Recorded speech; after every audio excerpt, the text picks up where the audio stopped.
Anyways, after the last two speakers spoke about a lot of important topics, and I agree with most of it, I guess. The one thing that I wanted to tell you all about is just what is this thing that you're going towards, because maybe in your company that you work in now, or maybe from friends, you know that there's a big variance in what people call data scientists or data science. Sometimes even the name is not the same. We call them researchers, and we have like data science researchers and non-data science researchers and all kinds of things like that. So that's basically what I'll cover. I'm the director of research at Lightrix. If you don't know us, we do apps for mobile, and web, for creativity and content creation and editing, for businesses and people and all kinds of cool stuff like that. And here, so what's the premise? I mean, you guys, you did this course at White Data. You covered a whole lot of stuff. And then when people say data science, they don't mean just one thing, they mean a whole lot of stuff. And it's not just because the field is like moving really quickly from, you know, this is the level of things one day and you look at it a year from now and it's way up high where you didn't even expect. It's just that it covers a lot of ground in the tools, in the way that people can work, in the industries that you go into.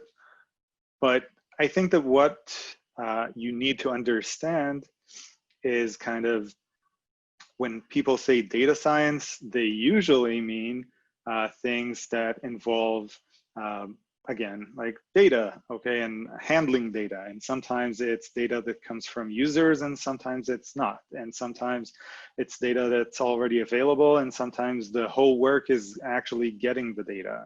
And usually it doesn't really matter how you, like what data you use, it's a lot of other things. So those other things are kind of what define the different types of positions that can be mixed with data scientists. So there, I call it like the confusion matrix, and it goes through from a BI analyst that just knows how to do like SQL maybe and get the data from BigQuery, but their specialty is that they know exactly what data is out there, and they know how it's ordered and how to get it, and all kinds of things like that.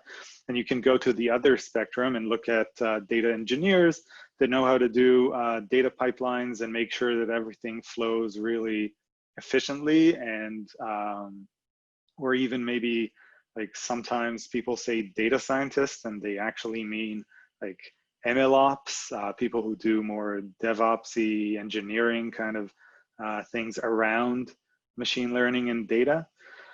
And even in the middle, like I said, when people say data scientist, they can mean just about anything.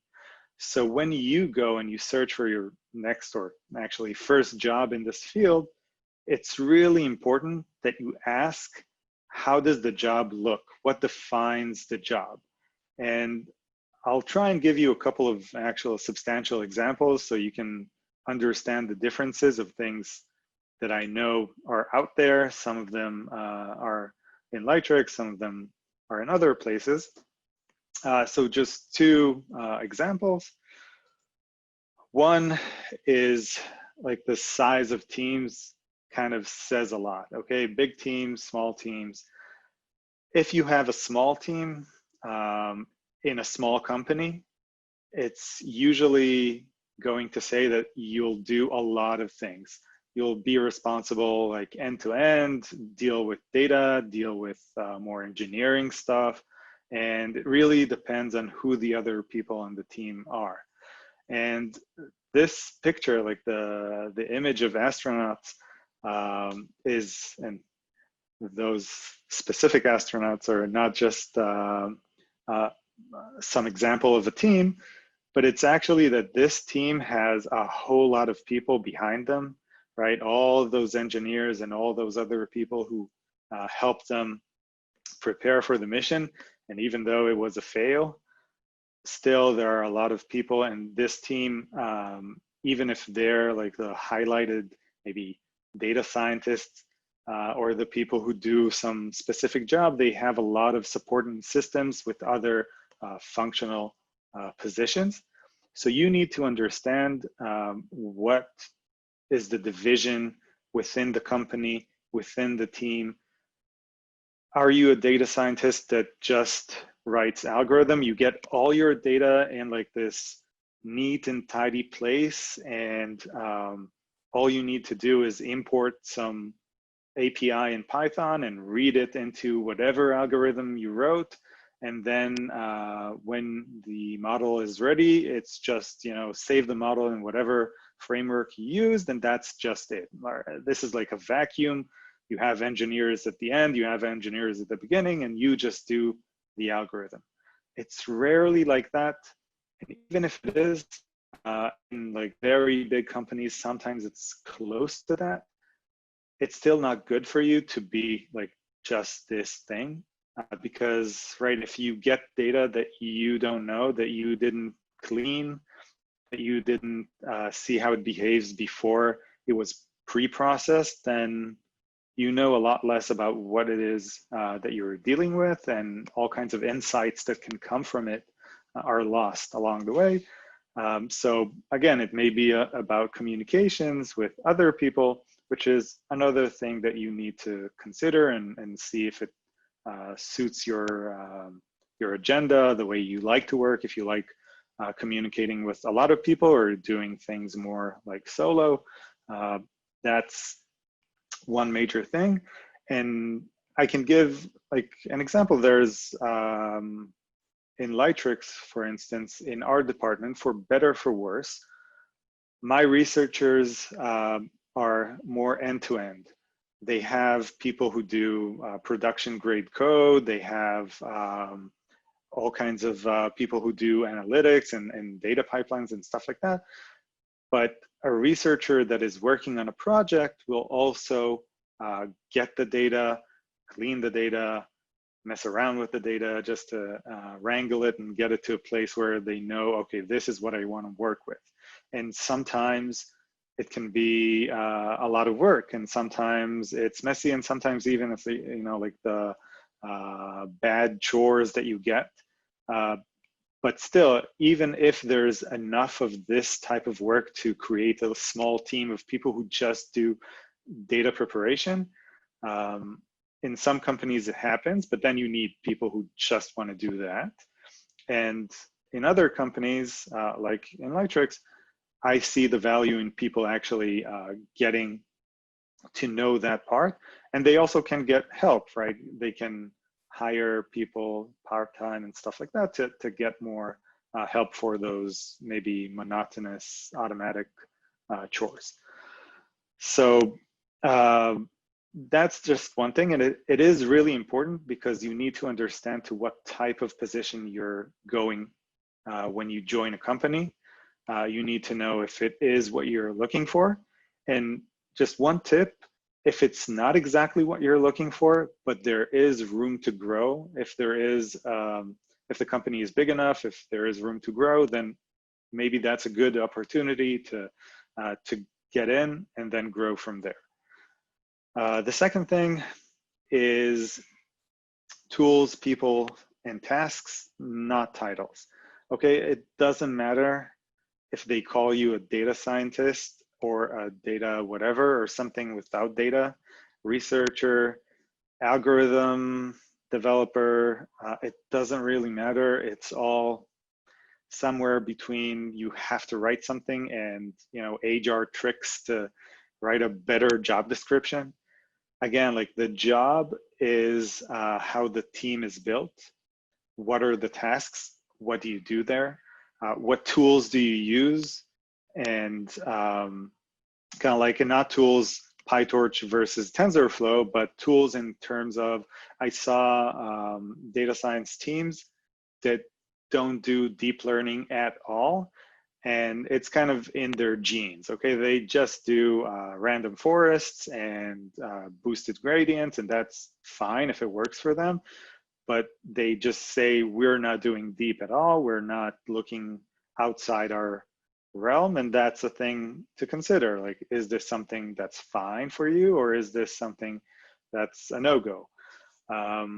So tools and what it is that you actually do, if the tasks are, you know, just in a specific field or domain, and or if it's of a specific type over and over again, right? You get the same kind of data, but just try to evaluate something a little bit different, then that's also something to consider and notice and ask about, again, in your interview.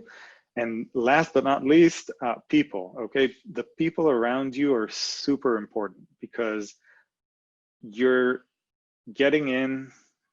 Every minute you spend doing the actual work is a minute gained for your experience, but the people around you are the real accelerators for you. They can give you more insights faster. So you should know if other people on the team are, if they're pros, if they're experts, if they're specialists, and even in specific fields, right? Like, I remember a couple of years ago, someone came and she asked if we do reinforcement learning. And I said that we played with it like once or twice for a project, but it wasn't really working for us and the things that we wanted to do. And she said, well, so if you don't do reinforcement, then it's not interesting for me, because I want to learn that, and I want someone who's an expert in that, and who can teach me how to do that.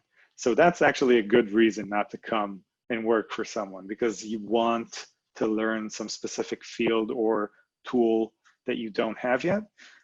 So notice who the people around you are. It's a very big and important thing.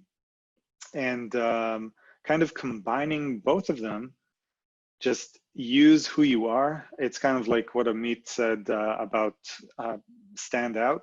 So I believe that in every algorithmic or data science research, whatever job, there are three foundations, right? One is more the foundational science, like math, statistics, and stuff like that. The other is software engineering and coding, because to get the ideas that we have from our heads, we need to code. And the last is more domain-specific knowledge, either in the like knowledge in specific algorithms, or even in the business. And if you have an advantage in either one of those three, then use it, right? If you're a coder and you can test your ideas faster, then get the ideas from the people around you and test them faster, you'll excel.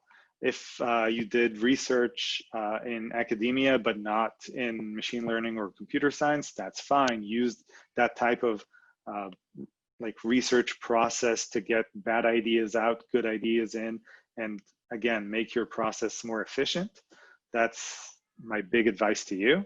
And just the one last thing, because I lied, I said two things, but I have three, is this is like, it's a slide from a presentation that we showed interns that come in for the summer in Lightrix. So it's kind of like their first data science job, right? And they come in and they do all kinds of projects. So again, kind of be open to understand what it is that you want to do. It can be in all sorts of fields. It can be in deep, but it can also be in more classical or signal processing, right? Or older stuff that kind of pops up again and again. And I chose like this slide because when I tell people, like, this is audio visual. So when I tell people that at Lightrix, we don't just do computer vision, but we also do audio, not to say text, and it kind of blows their mind. So ask your potential employer what it is that they actually do, how the team is built, what types of projects they have. Ask them to show you a slide like this of something that they propose to people inside the team or to interns to do, and get like an idea of what's happening there, and choose wisely. It's a very big umbrella. When you say data scientist, it doesn't mean anything. Until you ask all those questions, you don't know what the job is. And that's it for me.